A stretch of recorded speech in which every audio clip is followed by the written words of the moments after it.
This is Kyle Juszczyk, and you're listening to Nothing But Niners. This is Charles Haley. You're listening to Nothing But Niners.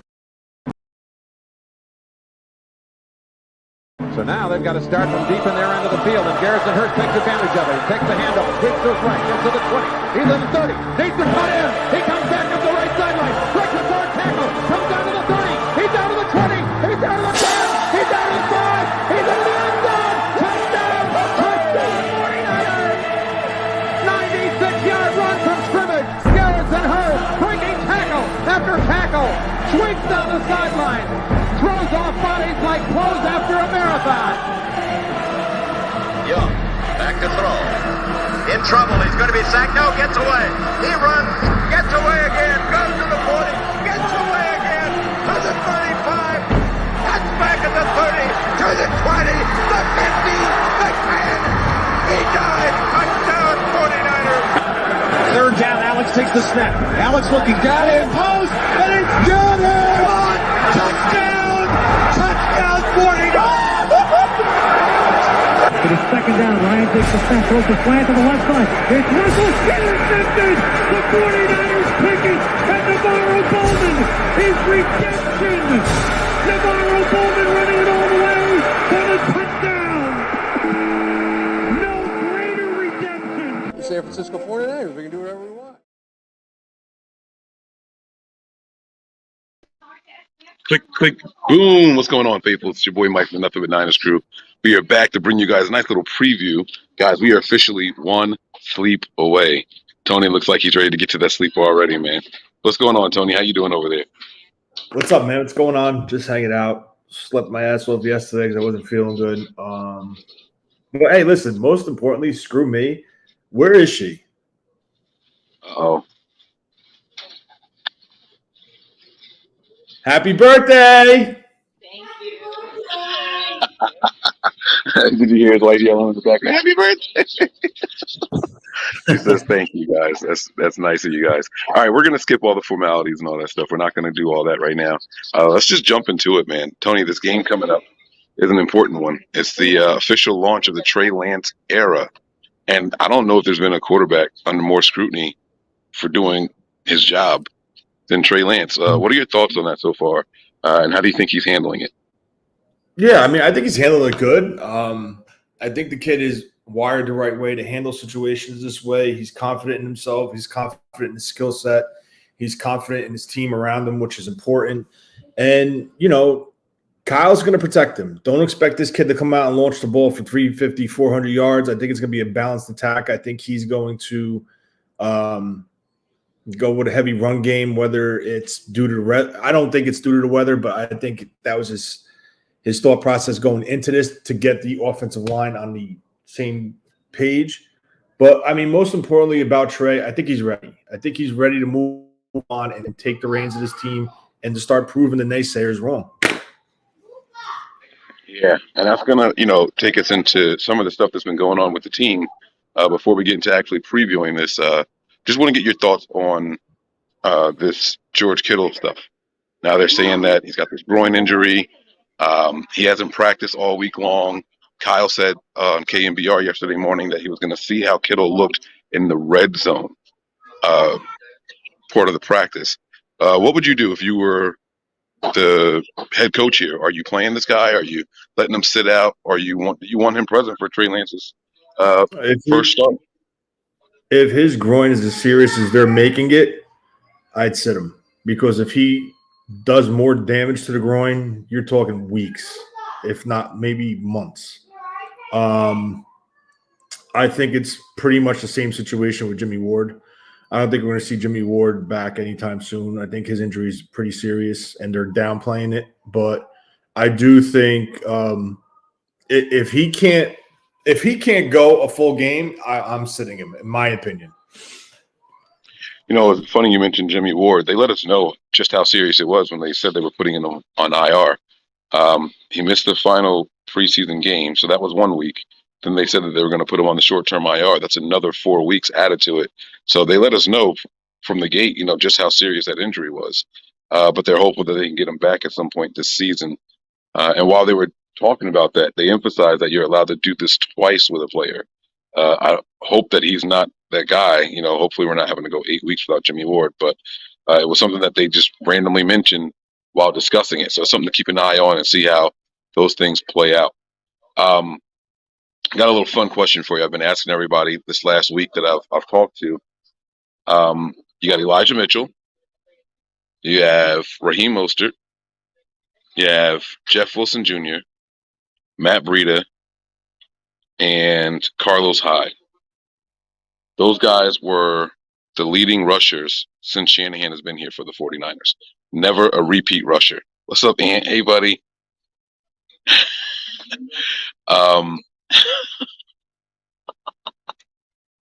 Love that kid, man. If you had to say who was going to be the leading rusher this year for the Niners, not Elijah Mitchell, who would it be?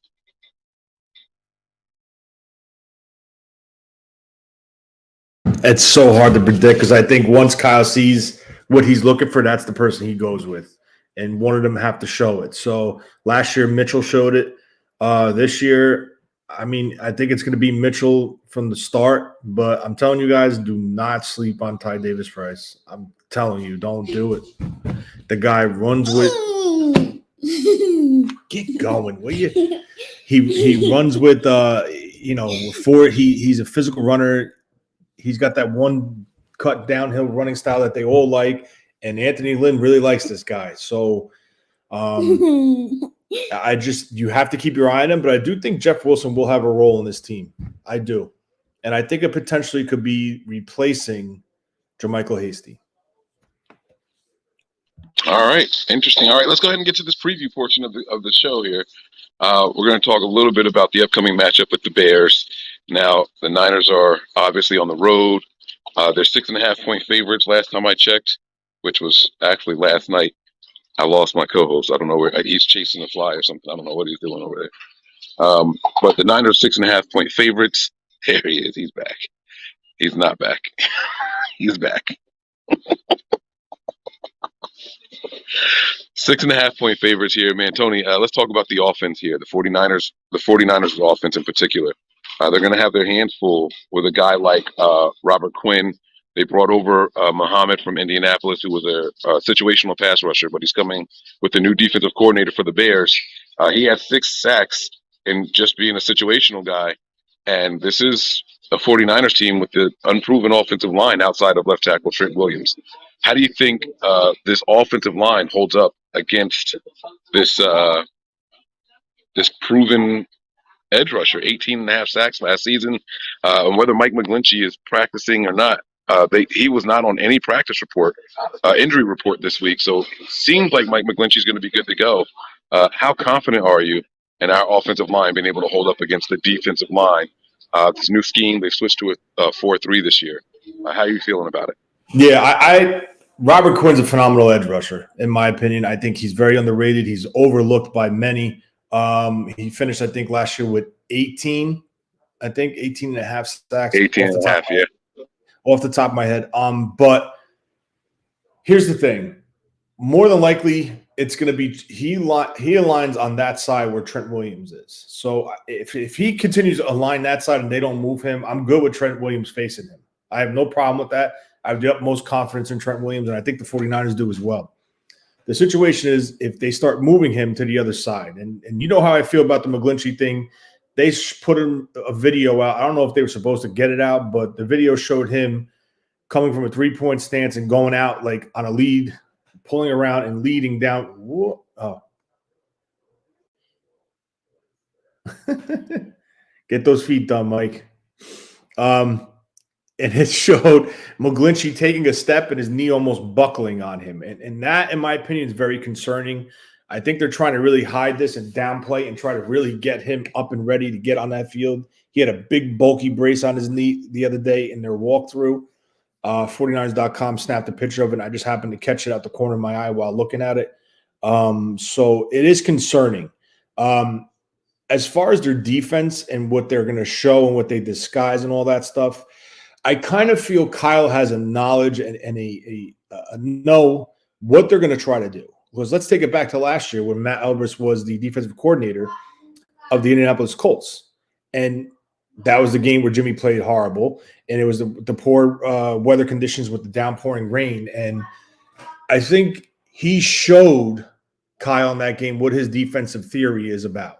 I think they're very vanilla on first and second, and then third they start disguising and blitzing, which is normal to most defensive coordinators. But I think Kyle saw enough from that film to know what to expect on this game coming up, because what he did was when he was hired by the Bears, he took his secondary coach and made him the defensive coordinator. So the philosophy's there. And I'm pretty sure I'd say he's the one who's calling the plays and not the defensive coordinator, because he is the guru of his defense. So I think Kyle has an understanding what he's going to see.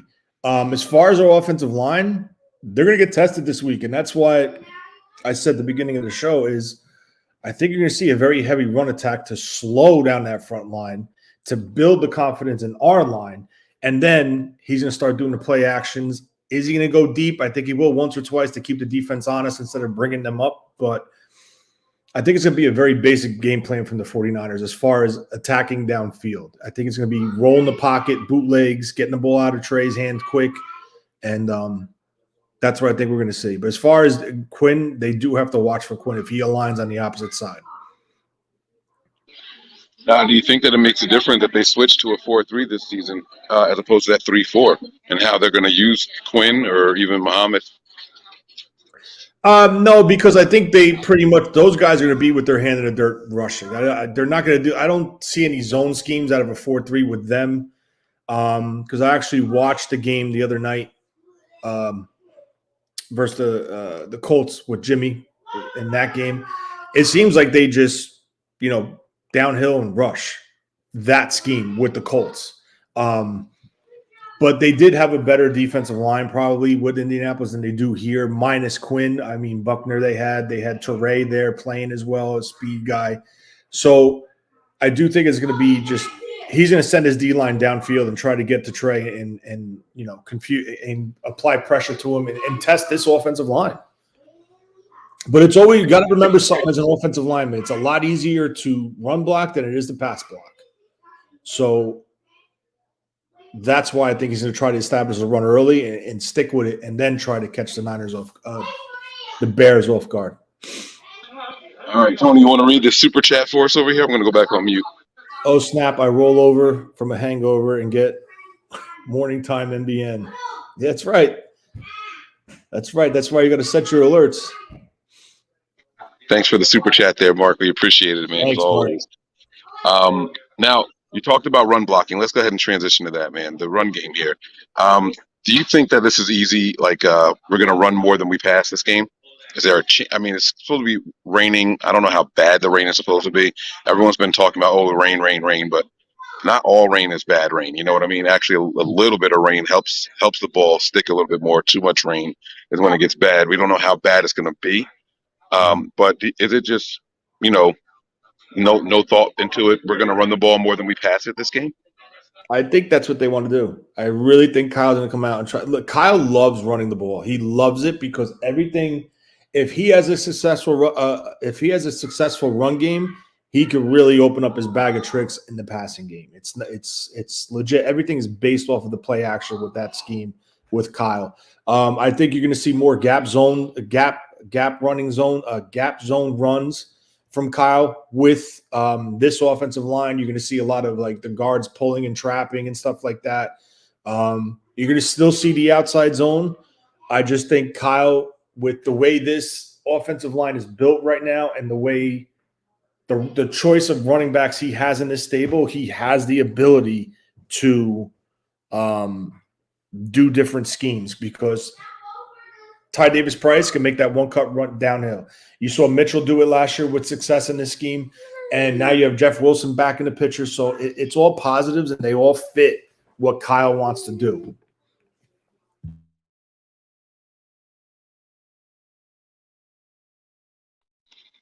You lean that. All right, so are you worried about the run game? And since we have a new run game coordinator, we lost him to Miami Dolphins as their head coach. Mike McDaniel's out of here now. You expect to see any major changes in the scheme or the design of things I know that last season when we were doing the draft, we were looking at guys like Aaron Banks and all. We looked at Ty Davis Price and Trey Sermon and thought maybe there could be a run scheme change coming. Do you still think that's applicable now, or do you think we're going to go more with the same? I do think you're going to see more runs out of the shotgun with the zone read. Then you go off of a zone read and go to an RPO, and then you're going to see that look. But what I'm not that concerned about, I mean, listen, Mike McDaniel was a genius. Let's keep it real in his creativity and how he designed up those runs. 100%. But here's the difference: you have your run game coordinator, who's now your offensive line coach. So he is in 100% sync, and he's worked with McDaniel and his philosophy. So I'm sure, he knows the creativity and the design of these runs and how to align the offensive line and the protection and the downfield blocking and the schemes to get that run game going. And all the motions and stuff, I think Kyle's with that and the design of that. And I just think I don't think there's going to be an issue with the run game. I don't. All right. I like that, man. I like that a lot. Hoping that everything goes the way you say it does. Now let's talk about the wide receivers here. We haven't heard any issues with Debo. We haven't heard any issues with Brandon Ayuk. The rookie Danny Gray, Ray McLeod. So far, so good on the 49ers wide receiver front. If I'm not mistaken, I don't even think there was a wide receiver listed on the injury report. Did I put the injury? Let me see. I have it. Hold on. Off the top of my head, no, I don't think so. I got it right here. This is the injury report as of yesterday. And you guys can see here, there weren't any wide receivers listed here. So that's a really, really good thing for us there, Tony. The only person that's questionable is George Kittle. One person ruled out is Daniel Brunskill. That's it. And then Mike McGlinchey was a full participant all week. So, like I said, that's a very, very good sign. Now, these wide receivers, though. Let's talk about these wide receivers and what we're expecting to see from these guys. Rainy day. You don't know how that's going to affect the pass catching and things like that. Does this bode well for guys who run short to intermediate routes like a Deebo Samuel? Or is it possibly a chance for Brandon Ayuk and Danny Gray to do something and make a name for themselves on Sunday? I think you're going to see all different alignments and all different packages as far as the grouping of the wide receivers in this game. I do think this game screams Jawan Jennings moving the chains in the intermediate of the field. I do think there will be a shot down the field to Gray. I really do. And I think Debo and Ayuk are going to have their regular roles as far as the routes and concepts and the designs that Kyle's going to dial up. But I just feel in this condition with this brand new turf that no one has played on in a slick field, I just feel it's going to be heavy ground and pound, eat the clock, get out of there with the W, let our defense do what they do best, pressure this kid and force him to make a bad throw. And, the one thing is, this team has struggled versus mobile quarterbacks, and Justin Fields got us on a nice touchdown. I think a 22, 23-yard touchdown run last year, but there's a lot more speed on this defense, and you're getting a lot more pressure off the edge. I just want to touch on something when we get to the defensive side of the ball, but just remind me. But I do think it's going to be heavy ground and pound. I do think this game screams, especially now with Kittle questionable, screams Jawan Jennings in the middle of the field. Well, that's what I was going to say to you. With Kittle out there, should we expect any kind of production from the tight end position? Or you think a Ross Dwelly's going to step up? Do they maybe move Kyle Juszczyk out to tight end instead of making him play fullback? Or how do you think that we bode from the tight end position in particular? I think you're going to see a lot of Juszczyk flexed off the tackle or the tight end in like that wing back alignment. I think he's going to have that role when he comes out in 21 personnel, which is 2 backs, 1 tight end. So with that being said, I do think Dwelly gets the nod as the starter, but just keep an eye out for Croft, because if you're asking me other than George Kittle, who the most balanced tight end is, in my opinion, it's Croft. It's a receiver and a blocker in one. So it's like taking Warner and Dwelly and putting them together. So just watch out for Croft in this game if Kittle does not go. Good tidbit. Good tidbit. All right. Was there anything else on the offense you wanted to touch on before you switch over to the defensive side of the ball for the 49ers? Snap exchange, wet field, new center, new quarterback. That's something I'm going to be watching a lot.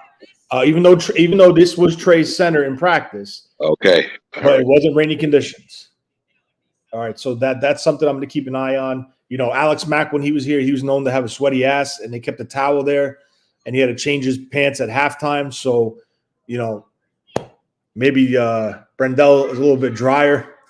They don't have to change pants, but the ball is going to be wet. So we're going to see. I'm going to be watching that a lot this game. Okay, I like it. Like the one thing that gives me a little bit of confidence is what you said. We had that familiarity with him all of last year, So he was Trey Lance's getting my foot punched. That felt great. Sorry. Could you hear that? Yeah, I heard it go. Yeah, that felt phenomenal. Sorry. Yeah, the one thing that gives me confidence is that he was Trey Lance's center all of last season in practice, so that's cool. All right, so let's switch over to the defensive side of the ball, right? These guys have a 5th-round starting left tackle going up against, ideally, Nick Bosa. Now, towards the end of last year, they moved Nick Bosa a lot to the right side of the offensive line, the left side of the defense. I'm personally hoping to see him back over the left tackle. How do you think this makes a difference, and how would you do it? Maybe you don't see it that way. Well, to start off on Bosa has free reign. He can align wherever he wants. Koceric gave him that privilege to shift the formation, swap ends. There's going to be alignments where Nick Bosa is lined up on the inside over a guard in passing situation. So that's something to keep an eye on. But as far as Bosa with this defensive line, I think Bosa is going to try to find the weakest link. And listening to several podcasts during the week while I was working and driving and doing stuff like that, these Bear fans are kind of a little confident in this 5th-round pick, which, listen, we have a 4th-round pick who's a starting right guard. So I just feel that Bosa is very tough to handle. I don't give a shit who it is. He gives Trent Williams fits, and that's an Pro Bowl, Hall of Fame, All-Pro, whatever title you want to give him, left tackle, and the best left tackle in the league when healthy. So I'm not concerned about that. I'm not concerned on the Bosa end. But what I am concerned about, and I spoke to you about this over the phone one time about a couple of weeks ago, this team does not have DJ Jones in the middle of that defensive line. So I'm expecting the Chicago Bears to try to run inside and test Kinlaw and Armstead versus the run. Now, when the Niners drafted Kinlaw, he was 325, 330. He's in a lot better shape, but with that, you lose weight. Now, if you lose weight, you become lighter. If you become lighter, you can't anchor yourself or, set your base without getting pushed. Now, I'm not saying anything negative about Kinlaw, but he's a lot lighter. I just want to see how he handles the run game now that he's playing at a lot of weight. He's still very strong, don't get me wrong, but he does not have that, if you will, sand in the pants, as numerous people say, to hold and to be able to punch out, bench press, and hold that gap. So I just want to see – I have confidence that he could do it. Okay, I like the matchup versus this offensive line with Kinlaw and Armstead in the inside. I just want to see him, if they're playing gaps, if they're playing, head up on the guy, bench him out, shed him, and make a play in the run game. I don't want to see him getting pushed off the line of scrimmage. I think he'll have success. I think he will be fine. But just keep that in the back of head. He's a lot lighter than what How much lighter is he? Do you know? He's coming in around, 315? He's only like 10 pounds. I heard he was more towards the 305 range. Oh, he dropped the whole 20 pounds, huh? Yeah. But listen, it's a healthy 20 pounds, right? It's like, I think he was, Elena, please stop it. I love you, but please stop. He came in at 330, and I think he got down to maybe 310 he reported at, and I think he's down to 305 due to training camp. because it's natural. You're going to lose weight in training camp because you're running and exercising and doing all that shit. I think he's fluctuating about the 305. So I just want to see, from my own eyes, I want to see him play the run and set that up. Logically, it should make sense that he actually lost some weight if his leg is finally healthy, right? According to him and everything that he said, he's never had a full off season where he was completely healthy. He's never not hurt after games and practices before, right? So this being his first year after having this corrective surgery early in the season or in the off season, it's given him an opportunity to actually go out there and really work out the way he wants to. And we saw some of the clips of the workouts that he was doing. He looked more explosive in those workouts. I guess it kind of makes sense to shed a little bit of weight that you weren't able to do previously with a bad leg. So I think it kind of adds I want up. to take it back to when Chip Kelly was the head coach. And before, what was that? Jim O'Neill had that bogus 3-4 alignment front that he tried to run. But I just want to say DJ Jones was 6 foot and probably about 310. We'll say 6'1", 310. He was like a fire hydrant, hard to move, hard to get under and blow him off the line of scrimmage. You have two guys 6'7". No, you have a 6'7" guy and a 6'6" guy. If you play high, you're exposing your chest and you're more than likely going to be blown off the ball. But with the way the 49ers play their scheme is they play, remember how we spoke about the wide nine theory, how Kosaric and all these guys spoke about it. They play the run on their way to the quarterback. So that's the way they're being taught. I just want to see this front. I'm not just singling out Kinlaw. I'm saying the front in general. Armstead too, because they're big guys. You're naturally, when you come out of a 3-point stance, you're going to come up. So that's your natural, that's the way your body works. So when you're that tall, you just have to play with a lower pad level, and that's why I'm focusing on Kinlaw, because Kinlaw is the one that's replacing DJ Jones. So that's all I'm just worried about. I'm not ripping or bashing Kinlaw. I think he's gonna have a phenomenal year. His knee's great. By the way, just a heads up, the doctor who did his knee did Bosa's knee and Jimmy Garoppolo's knee.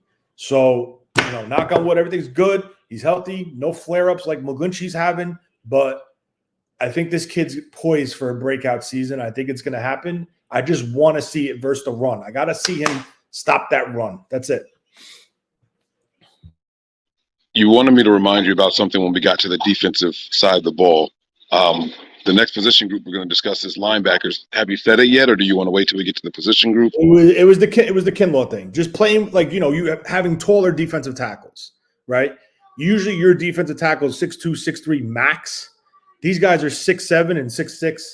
Those are big dudes or very high dudes. So we'll see. Yeah, they're going to have to work to keep their asses low, So that's what it's going to come down to. So we'll see how it plays out.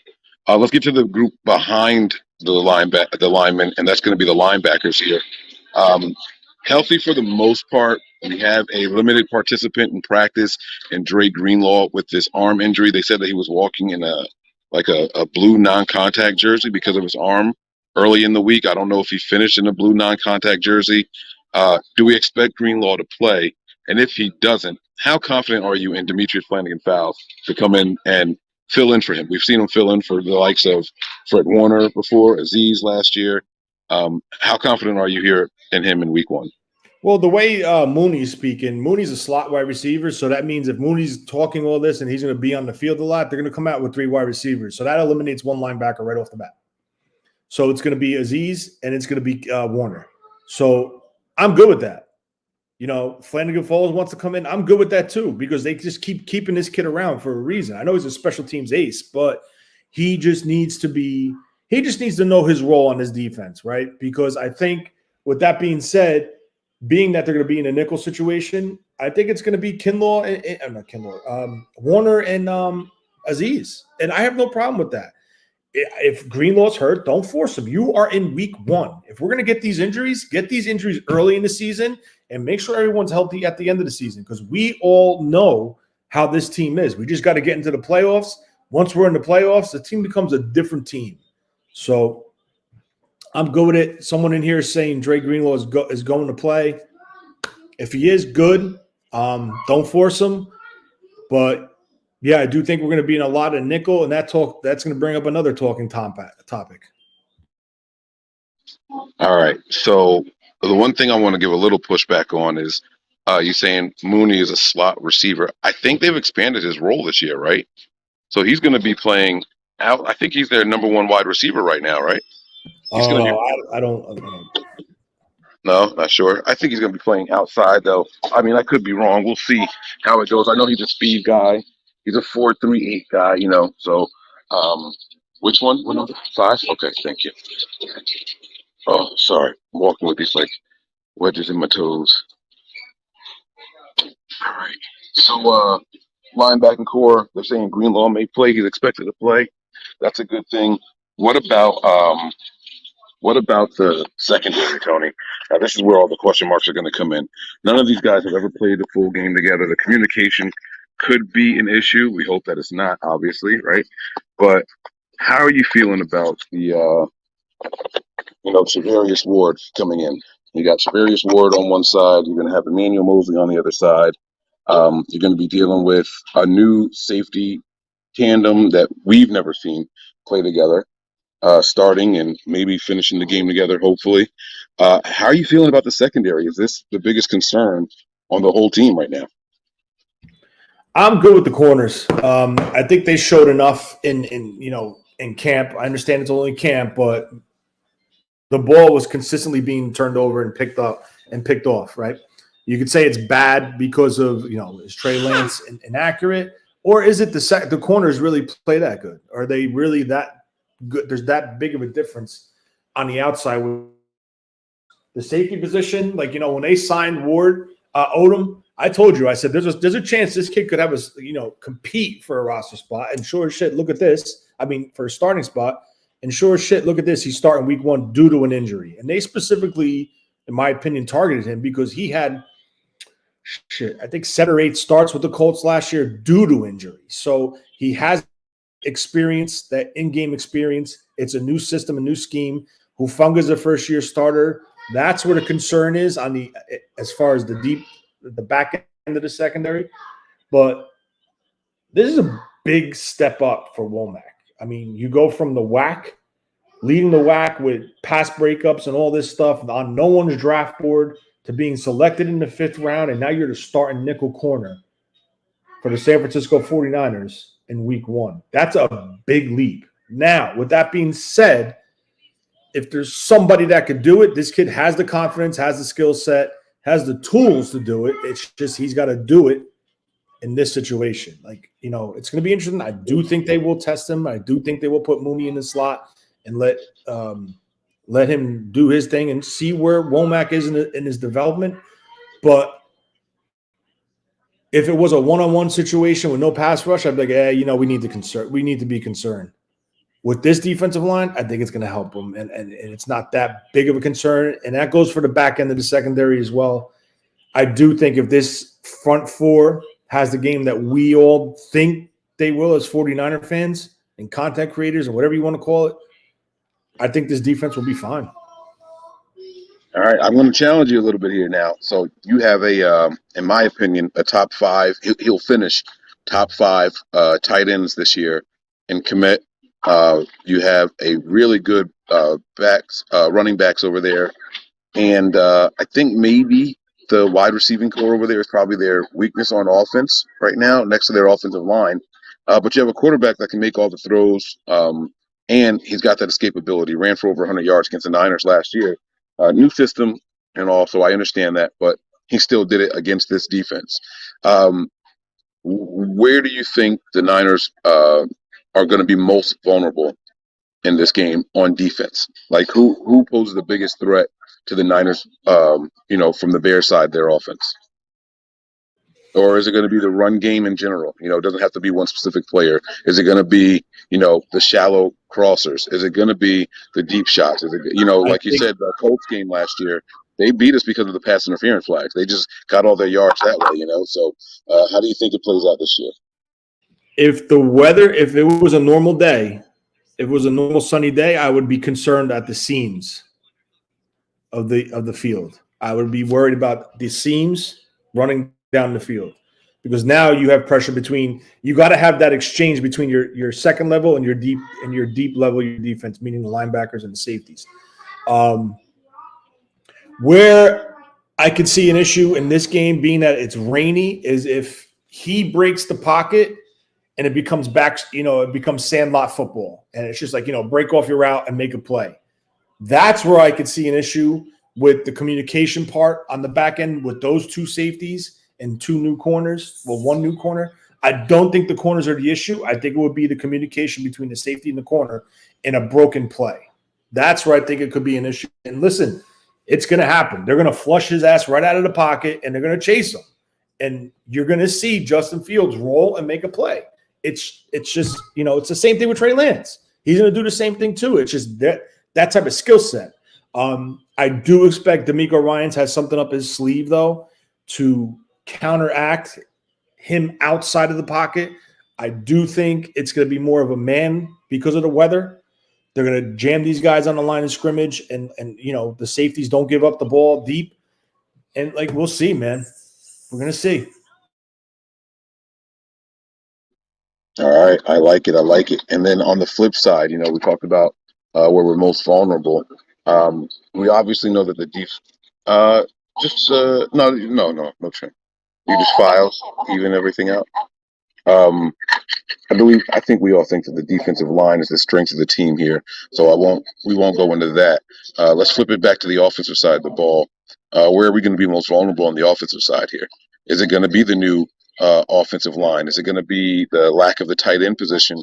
Is it going to be a bunch of new running backs over there? How do you think it plays out? With the Bears on offense? I'm sorry, Anthony just said something to me. It's all right. Our offense, where do you think that we might be lacking in our offense? You said that you would be worried about the seams on the defense if it was a good weather game. What would you be worried about, or what are you worried about on our offensive side of the ball in this game?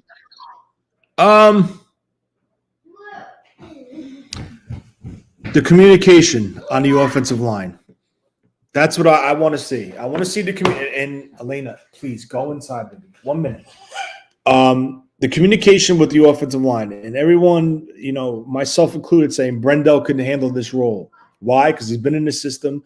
He was handpicked by Forster when he came over as a free agent, and he's known to be a communicator and an excellent athlete. So I want to see if he could hold up to his labeling as a player. He's a 30-year-old vet. This is his first year as a starter.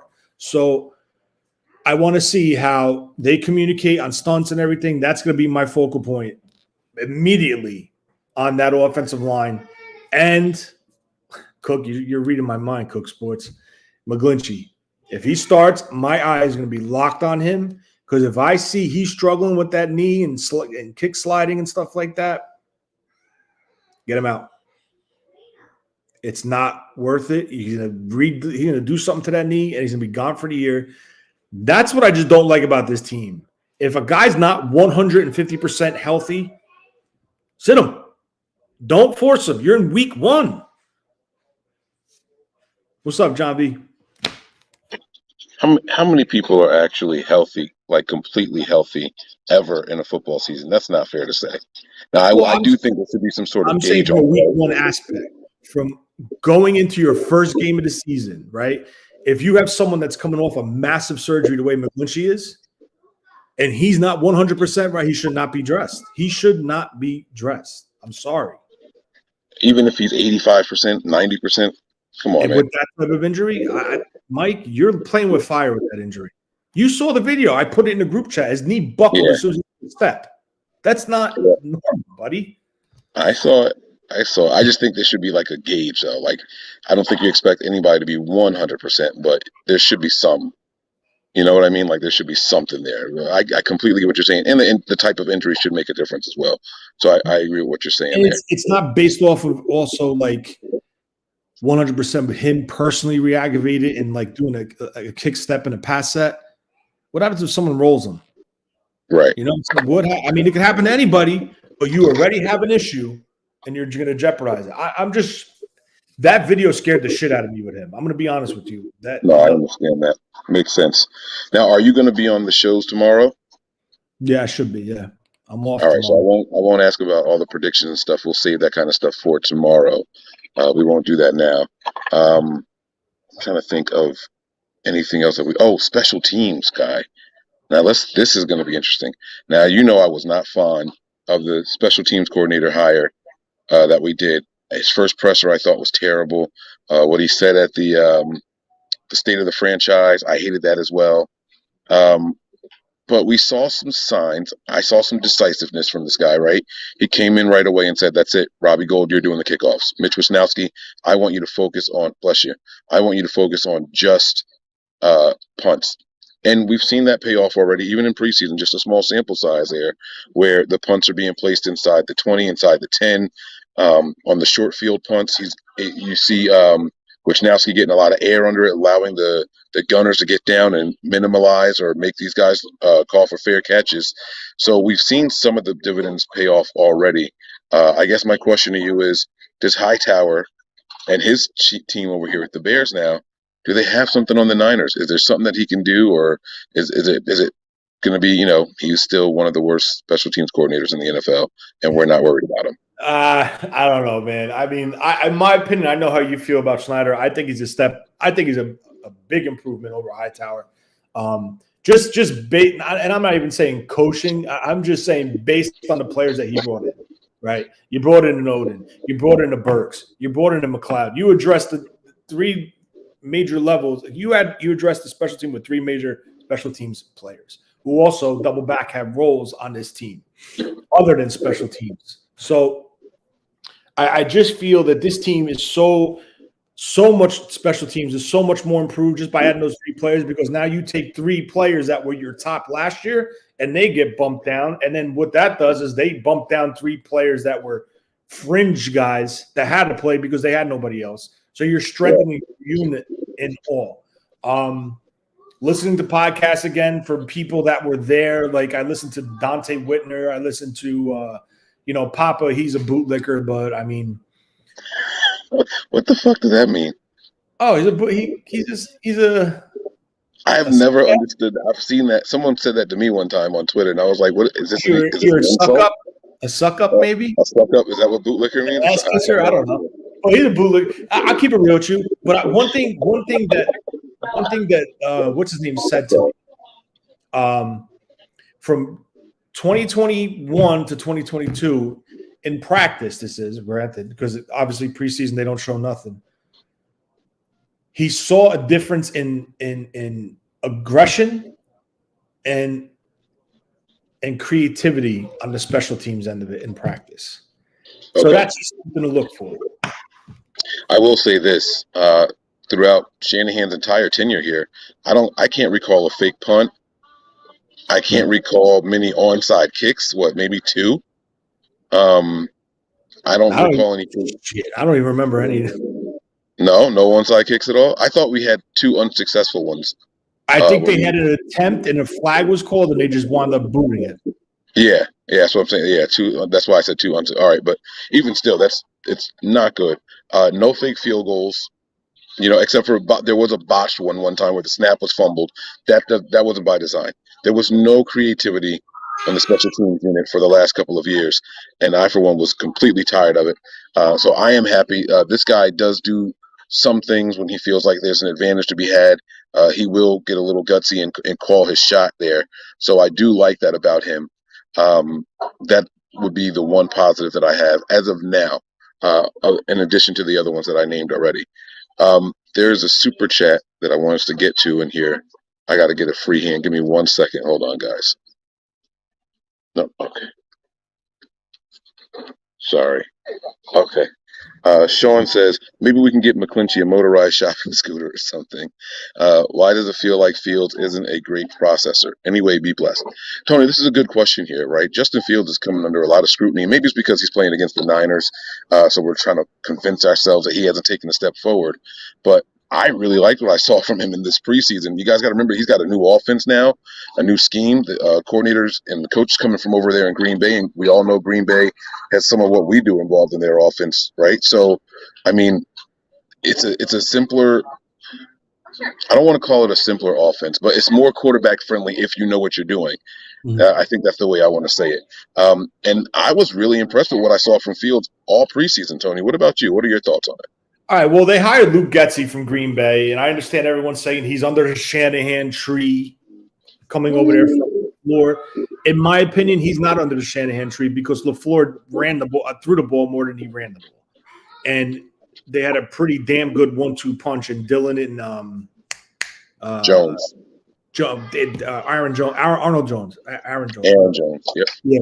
So they had a good 1-2 punch there, and they still didn't run the ball. They were pass heavy because they had Aaron Rodgers as a quarterback.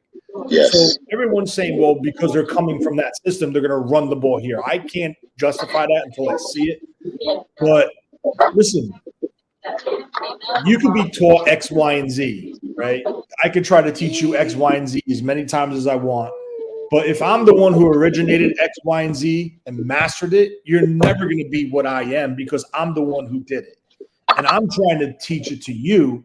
And, you're going through a middle person that taught you X, Y, and Z. So it's not the original X, Y, and Z that I taught the middle person. Yeah, it's getting stepped on. The product's getting stepped on. Huh? I said the product's getting stepped on. Yeah. So basically every time you teach something to someone, it gets diluted because what do? They put their own touch to it, and then they teach it to that person, and then that person gets, dilutes it even more because he puts his twist to it, and it's still different from the original teacher. But whatever. What I'm trying to say is they have to prove it. They have to come out, and I know Luke Getsy came from that system, but he has to come out and prove it because and this is no knock against the Chicago Bears. I understand you're in a rebuilding process. You do have a good quarterback. I mean, the only flaw I saw with this quarterback, and we all talked about it ad nauseum when we went through the draft process to draft a quarterback, we drafted Trey Lance, obviously, was he tends to hold the ball a little bit too long. He tends to do that, okay? I think that goes to Sean's point about him not having a great processor. That was his issue coming out of college, but go ahead. I'm sorry. I didn't mean to cut you off. No, you're good. No, because you made a valid point. That's good. But he tends to hold the ball too long. Now, with that being said, when you're going against a defensive line like this, that's not good because he's going to get hit. This offensive line, Elena, get down, please, baby. Just 1 second. With the Bears' offensive line, it's not great. I think Chicago Bear fans could agree with that. I'm not saying anything disrespectful or knocking them, but if you're asking me a paper matchup, there's no chance. In my opinion, this defense is going to dominate that defense, and Justin Fields would have to literally put the team on his back, run in circles, and make plays himself. I don't care who your coach is, but this is why they play the game, right? And I see what John V just said, and I tend to agree with that. And the same, what he just said is probably the reason why Trey Sermon got drafted where he did. Because Ohio State's offensive lines blew holes where I think you could have drove a bus through. And I'm not being exaggerated. They had 3 players on the interior alone that are in the pros. So it's a combination of everything. I just feel Justin Fields will be a good quarterback, but he has to get over holding the ball long. He could give this defense fits, but I just think as far as coaching to players to talent, I just think the Niners are the better team right now, and I think they could pretty much, I'm not going to say dominate, but handle this offense. But they have to keep him in check. Did you see the preseason games from Justin Fields? Did you see any of them? I saw the first one, and they were very vanilla, very basic handoffs, quick throws. I understand that. But you have to realize something. Who'd they play where he had that monster game? Just this last game was his really good stat line. Was it Cleveland? Yes. All right. I'm going to see if I can find it and look at it. And I'm willing to put money on it that Myles Garrett was not on the field, that Clowney was not on the field. It's a big difference, Mike. The throws are the throws. But I do understand what you're saying. The coverage. You can change the platform and things like that. All right, that's fair. All right, well, I can't wait to get your opinion. Yeah, absolutely. So I'm not trying to be disrespectful, but it's different when you have player Z rushing you with player Y on this side instead of Garrett and Clowney. There's a big with that offensive line. I'm saying. I know you're absolutely right. You're absolutely. Hopefully, you get a chance to peek at it and then see, have an opinion on, have a better opinion on it when we do the show tomorrow, the pregame show. You know what I'm saying? Listen, I like Fields. I like him. I hope he has a great career. Right. I think he can have a great career. I just think the offensive line's not there for him right now, and I don't think the skill position is there for him other than Kmet. Right. I understand. All right. Was there anything else you wanted to touch on before we wrap this thing up? We're approaching the hour mark. I didn't even think we were going to be going this long. It's pretty cool. Someone earlier in the chats, when I made my reference about Kinlaw, about losing the weight and stuff like that, he said, I forgot who it was, but it just reminded me. He said Kinlaw was always better versus the run than he was versus the pass, than he was as a pass rusher. And I agree with that. But Kinlaw's a lot lighter now. He's a lot more quick on his feet. He's a lot more finesse now. That's it right there. Slick, yeah. So all I'm trying to say is he was always good against the run because of his body composition. He was always a bigger, physical, strong dude. He had a lot more weight on him, so he could set his feet and not get pushed around. Now that he's lighter, I do think he will improve as a pass rusher. I just hope he doesn't lose it as a run defender. That's all I'm just trying to say. I'm not knocking Kinlaw. Like I said earlier, I do think Kinlaw will have a great year this year.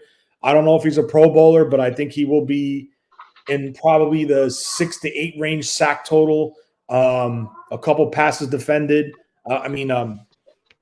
Blocks, back downs, and pressures. I do think he will be there. I just hope he didn't lose that much weight that he's going to struggle a little bit versus the run. That's all I'm saying. All right. Sorry, I had to go wash my hands real quick. So cool. All right. Let me see here. All right, we'll do some other stuff. We got to save some stuff for tomorrow also. See what new stuff comes out. Now, we do have a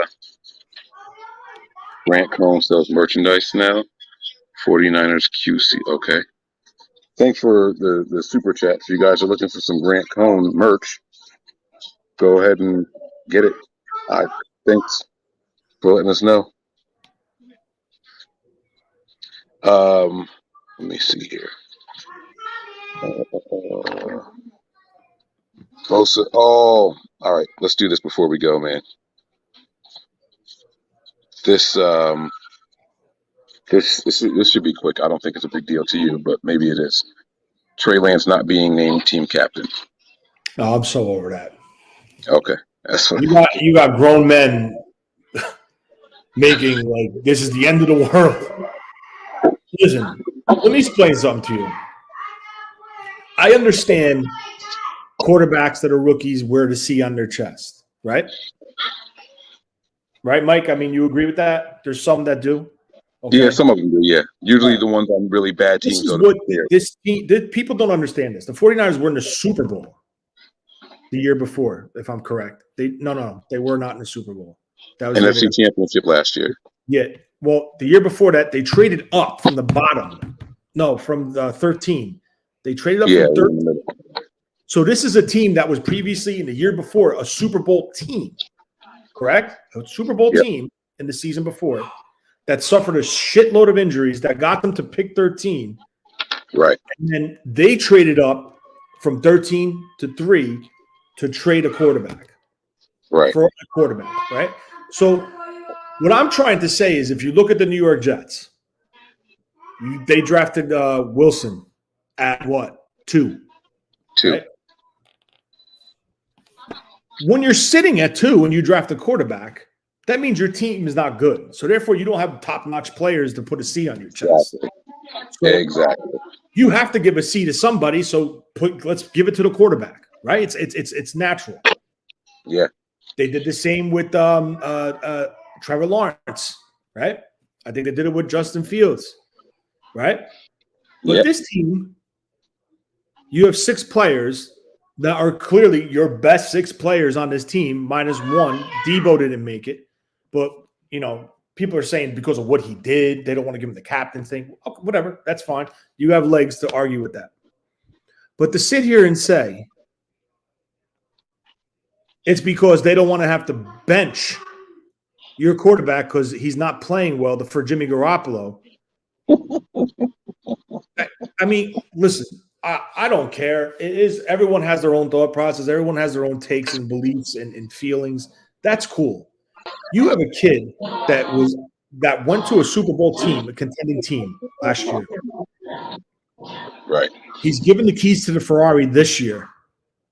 You don't want to just say, here you go. No, you want the kid to earn it, right? Exactly. Got to find a way to motivate him other than another way to motivate him, I should say. Now, if the 49ers didn't have Kittle, didn't have Kittle, didn't have Bosa, didn't have Trent Williams, didn't have Eric Armstead, didn't have Fred Warner, they had nobody, and we're truly like a 4-win team, then you put the C on the kid's chest because he's going to be the leader of your future, and you're going to build your nucleus around him. The way the 49ers did it, they built the nucleus and then inserted the quarterback. Right? Debo, Ayuk, Kittle, Trent, Eric Armstead, Fred Warner, Jimmy Ward, Nick Bosa. All these players were in place before Trent took over this team. So I just think the whole thing of Kyle's this, he's an arrogant this is Kyle's team. And just to break it to you, I don't mean to be rude and disrespectful and a smart ass. Kyle don't give a shit what you say. He don't. No, you're right. You're absolutely right. He's not here for it, man. Let's do this super chat here and let's get out of here. Go ahead and break that one down for us, man. My daughter keeps calling video over and over. He's not calling the plays. All right, I stand corrected. I'm sorry. I didn't know. I'm not, a Bears fan. I didn't know that. I thought majority of these guys that come over as coordinators, they want to set the foundation unless, they have someone that they have confidence in. I mean, I stand corrected with that. I didn't know that. But thanks for the $2 donation and giving me the info. Thank you very much. No, we appreciate it, man. We want to be corrected. We don't want to be uninformed here. So if that's what it is, and that's what it is. All right. I got to go because I'm going to have to kill my daughter in a second. She is just calling nonstop on video. So let me get out of here, man. Tony, we're going to be back on tomorrow, 1 hour before kickoff. Then we're going to take all the fun over to our Patreon. So if you guys already don't know, head on over to the Patreon. Any tier gets you there on game days, guys. So Patreon.com. Kidding me. Patreon.com/NB9ERS, guys. Head on over there. Any final thoughts, Tony, before we get out of here? No, man. That's all it. Right. Just can't wait to watch this team tomorrow. That's going to do it. Now, what I'm going to do while we head out of here, I'm going to play this 7-minute video to show you guys this new advertiser we have. Tony, if you want to drop out, you can now. But I'm going to show you guys this new promotion that we're running, okay? All right, here we go.